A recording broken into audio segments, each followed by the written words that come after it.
Bienvenidos a Cruce de Palabras por Telesur. Soy Luis Hernández Navarro y hoy nos acompaña en el estudio el doctor Camilo Vicente Ovalle. Él es historiador, especialista en la historia de la desaparición forzada en México, tema del que trata su último libro, Tiempo Suspendido. Camilo, muchas gracias por estar con nosotros. Muchas gracias, Luis. Un tema sensible para ti. Tus familiares fueron desaparecidos temporales. Sí. Mi padre fue desaparecido en 2 ocasiones. La primera en 1977 en Puebla y la segunda en 1983. Y en ese mismo año, un par de días después, desaparecieron a mi madre y estuvieron desaparecidos durante un periodo. A mi madre la liberaron y a mi padre lo pusieron en prisión política durante otros 3 años más. Luchadores sociales de la COSEI, los dos, Así es, ¿no? los dos, sí. Cuando la COSEI era la COSEI. Exactamente, sí. Un organismo ejemplar en la lucha por la democracia y la recuperación de la identidad cultural allí en el Istmo de Oaxaca. Sí, en Juchitán, Oaxaca, particularmente, sí. ¿Y cómo llegas a este libro? ¿Por esas razones personales o...? En realidad fue un camino un poco más torcido de lo que...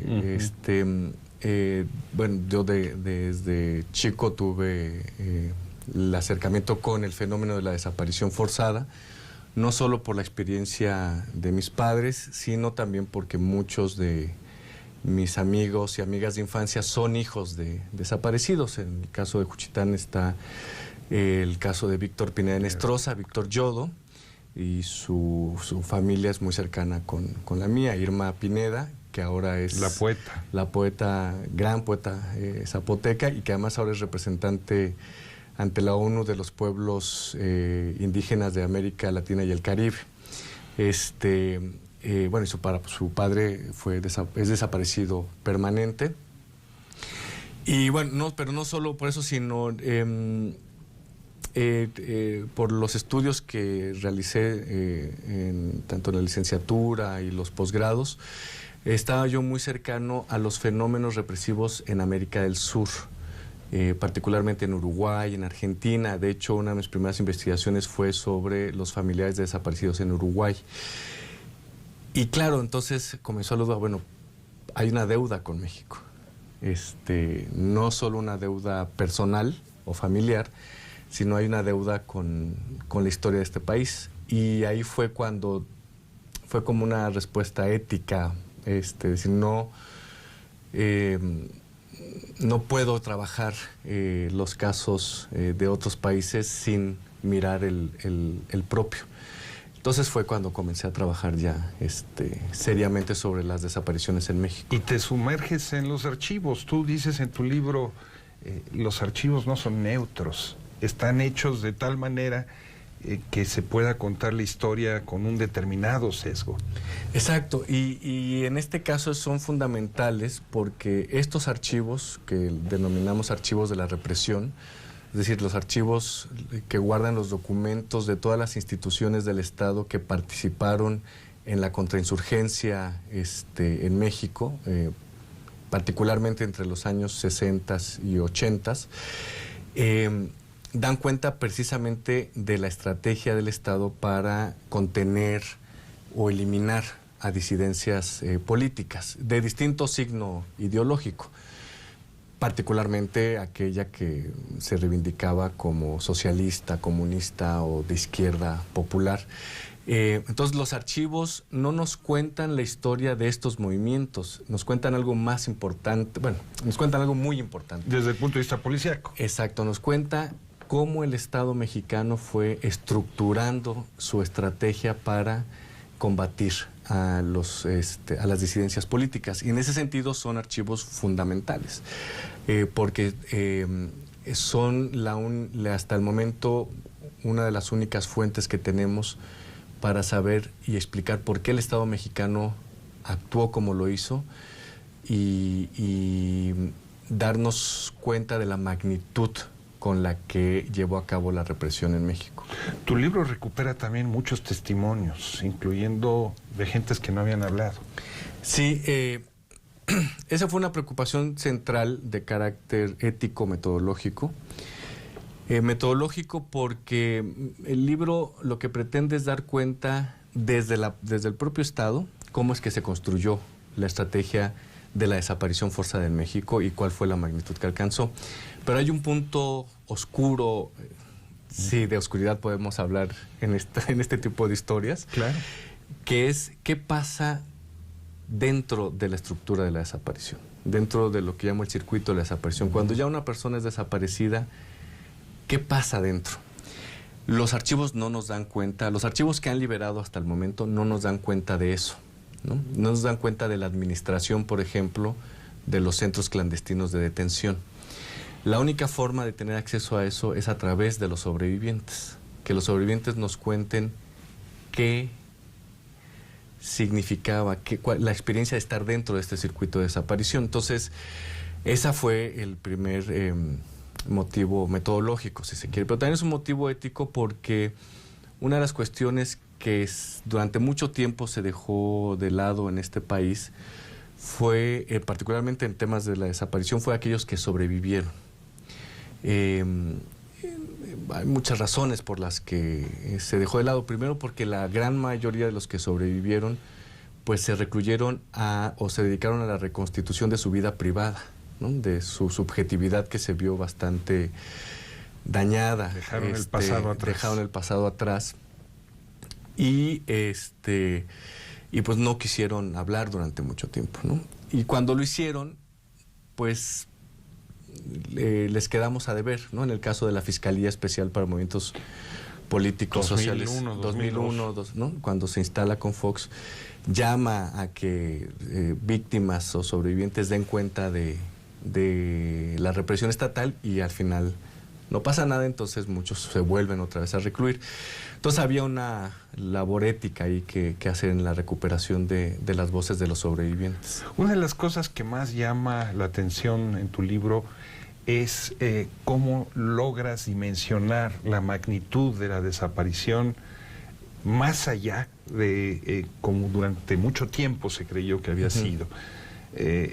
Logras documentar muchos más casos de los que formalmente se reconocía, porque en aquella época, en la época de la Guerra Sucia en México, sobre todo en Guerrero, se hablaba de 500 casos, hablaba que son muchos, pero los comparamos con Argentina, los comparamos como Uruguay, como decías, y decías, bueno, pues México era un santuario, aquí llegaban los emigrados, eso era como una pequeña mancha ahí que no daba mucha importancia. Pero lo que tú muestras es que el fenómeno es mucho mayor.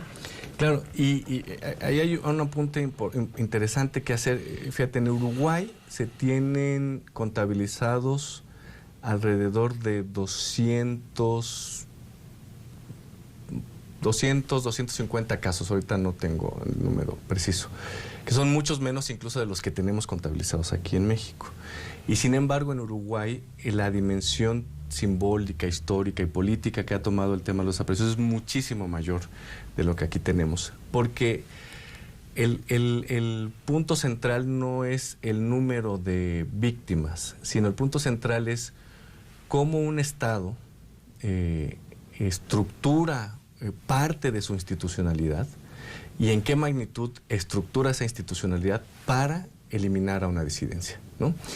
Entonces, justo lo que los archivos me dan y lo que las entrevistas con sobrevivientes también me dieron para configurar el fenómeno de la desaparición forzada en México fue la imagen de un aparato estatal mucho mayor con una coordinación y sistematicidad más elaborada de la que habíamos supuesto. Entonces, lo que nos deja ver o nos anuncia eso es que el fenómeno de la desaparición forzada, no tanto por el número de víctimas, sino por el objetivo que perseguía, fue mucho mayor en el caso mexicano de lo que habíamos entendido hasta ahora, ¿no? Es decir, que no fue solo una banda de locos dentro del Estado mexicano quienes tomaron la iniciativa para desaparecer personas, sino que fue el propio Estado mexicano, en su conjunto, me atrevería a decir, ¿no?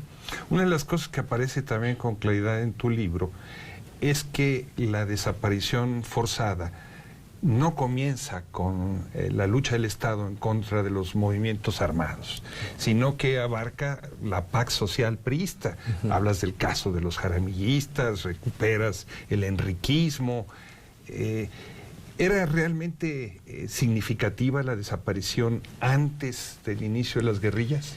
En el momento no era significativa, aunque para el análisis histórico resulta muy significativo, porque aunque antes de los años 60 o mediados de los años 60 hay muchos casos de desaparición, no, por la información que tenemos hasta ahora, no alcanzaron un grado de sistematicidad como lo hizo después durante el periodo de los años 60 a 80, a la década de los 80.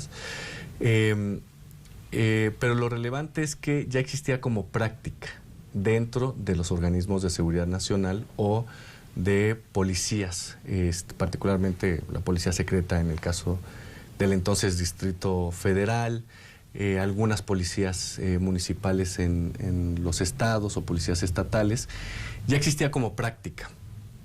Lo relevante es que en algún momento de la historia el Estado mexicano recupera esa práctica y la convierte en una estrategia a nivel estatal, ¿no? Ya no solo son individuos o algunas agrupaciones policiales quienes practican la desaparición, como se practicaba la tortura o las detenciones arbitrarias, sino ya llega a un punto de estrategia de Estado. Entonces, lo importante o lo que resultó importante de la recuperación de estos casos anteriores a la década de los 60 fue que nos ponen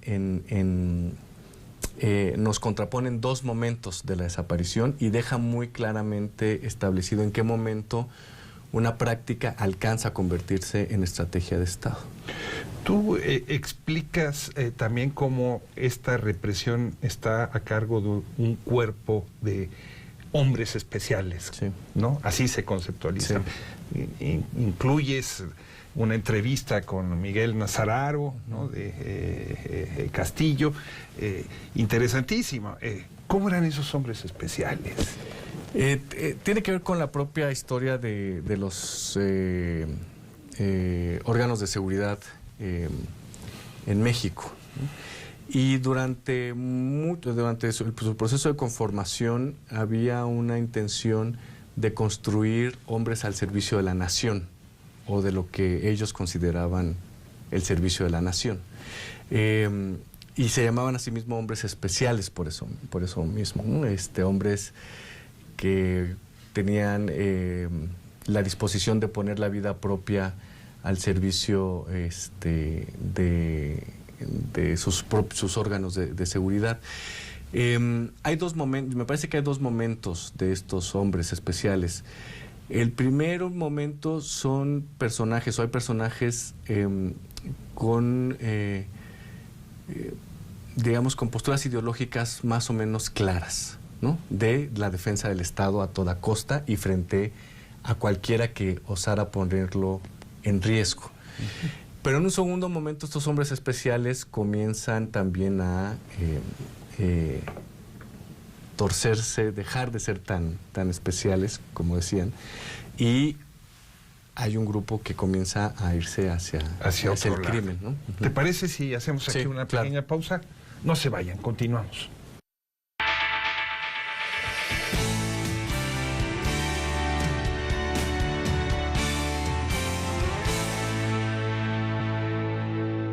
Estamos ya de vuelta en este cruce de palabras conversando con el doctor Camilo Vicente Ovalle sobre la desaparición forzada en México.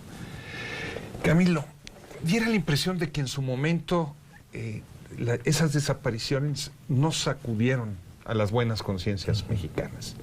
Ni siquiera una parte de la izquierda que debiera de ser la principal interesada en esclarecer esos casos. ¿Cómo explicarnos esto?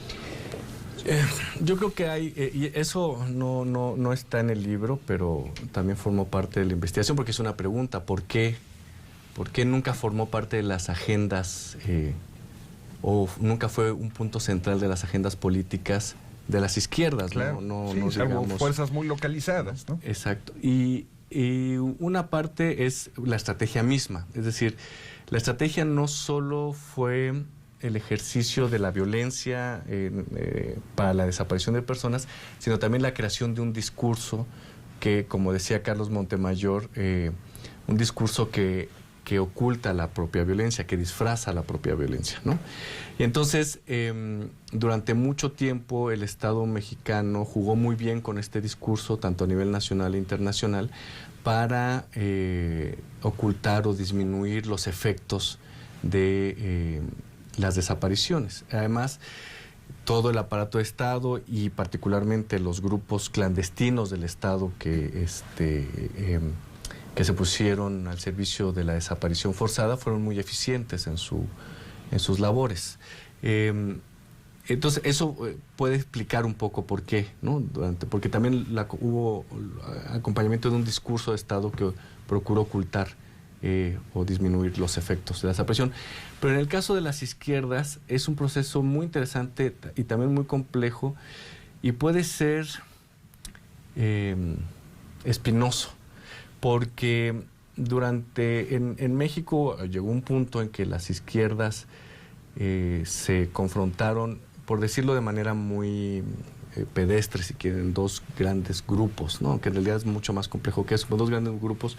Una izquierda que se radicaliza y que toma en serio la opción por las armas como un método para la transformación radical del país, y organizaciones campesinas también radicalizadas, y otro sector de la izquierda que opta por la participación, digamos, en los espacios institucionalizados del sistema político mexicano.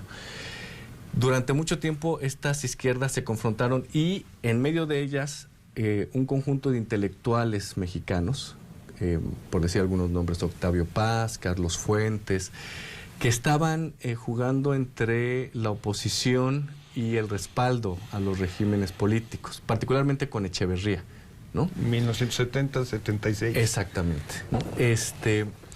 Y cuando comienzan a hacerse evidentes las desapariciones, que el Estado mexicano está desapareciendo, esta confrontación de la izquierda lo que provocó fue que quienes quedaron en la parte institucional del espectro del sistema político no reconocieron o no quisieron reconocer a las víctimas de la otra izquierda, ¿no? Hay casos muy... porque además llegaron a una confrontación tan real que incluso hubo ajusticiamientos, ¿no? de unos grupos hacia otros, y la acusación de un sector de la izquierda hacia el sector más radicalizado de estar siendo infiltrados o provocadores de la misma represión, lo cual no era tan cierto, ¿no? Es una historia compleja que trato de relatar, sobre todo en el caso de Oaxaca, de Sinaloa. Pero al final en lo que esto redundó es que hay una izquierda que al final fue eliminada, física o políticamente eliminada, y una izquierda que quedó dentro de los espacios institucionales, académicos, de las agrupaciones políticas nacionales, que le costó mucho trabajo reivindicar a aquellos con los que había estado confrontada en algún momento de su historia. Entonces, eso también lo explica, ¿no? Este retraso en el reconocimiento de las desapariciones forzadas en México, y ahí estoy poniendo un punto que seguramente se va a debatir, sí, claro, ¿no?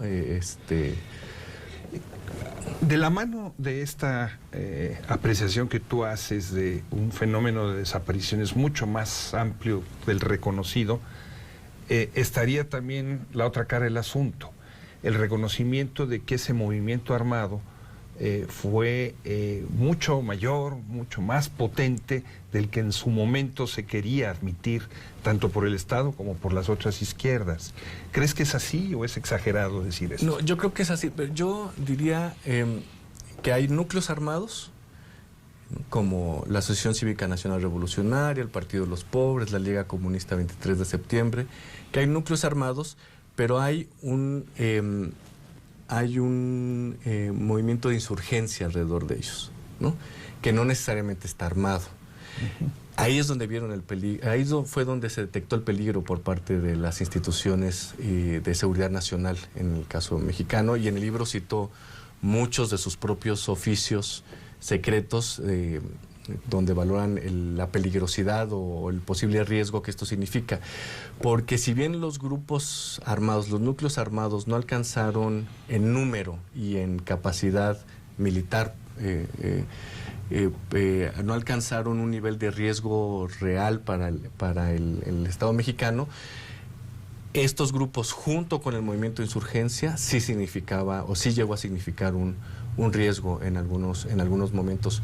Y durante mucho tiempo el Estado mexicano tuvo miedo de la posible coordinación de estos dos sectores. Tú concentras tu investigación en 3 estados, Oaxaca, Guerrero y Sinaloa. ¿Son los estados donde las desapariciones forzadas y el conflicto armado son más intensos, o es donde encontraste más información? ¿Cuál fue tu criterio para definir? El criterio fue observar casos que fueran distintos entre sí y que en donde se expresaran de distintas formas las desapariciones forzadas, y pudiera yo dar cuenta de manera más amplia de cómo se implementó esta estrategia de contrainsurgente, porque no en todos lados operó de la misma manera, ¿no? Ni con la misma intensidad, ni en los mismos tiempos, ni contra los mismos actores. Entonces eso me permitió observar de manera mucho más profunda la complejidad de la implementación de la estrategia contrainsurgente. Entonces tenemos el caso de Guerrero, durante los años 70 fue el más golpeado por la desaparición, particularmente entre el 74 y el 78. Tenemos el caso de Sinaloa, donde prácticamente se concentra contra un solo grupo de disidencia, que era la Liga Comunista, y el caso de Oaxaca, donde hay casos de desaparición, muchos más de los que oficialmente se ha reconocido, pero donde la estrategia jugó también fue más focalizada, ¿no? Entonces la pregunta es ¿por qué actuó el Estado mexicano de manera diferenciada? Y eso nos da un resultado también importante de comprender cómo el Estado implementa sus estrategias, en este caso para la eliminación de disidencias. En países como Argentina, la lucha en contra de las desapariciones forzadas fueron claves en la construcción de una nueva ciudadanía. ¿Tú crees que eso también sucedió en México? No, yo creo que está sucediendo. Está sucediendo. Yo creo que está sucediendo. 30 años después. 30 años después. Porque uno de los problemas, y yo creo que por eso es muy importante seguir trabajando desde la historia, bueno, desde todas las ciencias sociales que se pueda, pero particularmente la historia, porque lo que tratamos de hacer es lo que queremos es mirar de frente a esta historia, ¿no? Lo que durante mucho tiempo no se pudo hacer. Ese mirar de frente a esta historia nos va a permitir justamente construir otro tipo de ciudadanías. Lamentablemente, lo que ahora nos hace mirar de frente a esta historia es la catástrofe que tenemos encima, ¿no? Los más de 60,000 desaparecidos que ahora tenemos en México. No debió pasar así, pero así pasó. Entonces yo creo que estamos en ese momento de construirnos como otra ciudadanía. O sea, tú dirías que entre la desaparición de los 43 muchachos de Ayotzinapa en 2014 y los desaparecidos de la Guerra Sucia, ¿hay líneas de continuidad? Yo creo que pertenecen a lógicas distintas de violencia, pero que la continuidad está en la impunidad que ha cobijado a los dos momentos, ¿no? Y por eso la persistencia de una práctica como la desaparición. ¿Tenemos una deuda, los mexicanos de hoy, con los desaparecidos del pasado? Tenemos una deuda, exacto, con los desaparecidos del pasado, y nuestra deuda es con el presente también, ¿no? Es decir, estamos en el medio de una catástrofe y estamos obligados a pensar esta catástrofe y a ofrecer respuestas a esta catástrofe. Si para ello tenemos que pasar por hacer justicia al pasado, lo tenemos que hacer. Camilo, muchas gracias por este cruce de palabras. Ustedes, amigos, amigas, muchas gracias por su amable compañía el día de hoy. Ya saben, los esperamos la semana que viene aquí por Telesur.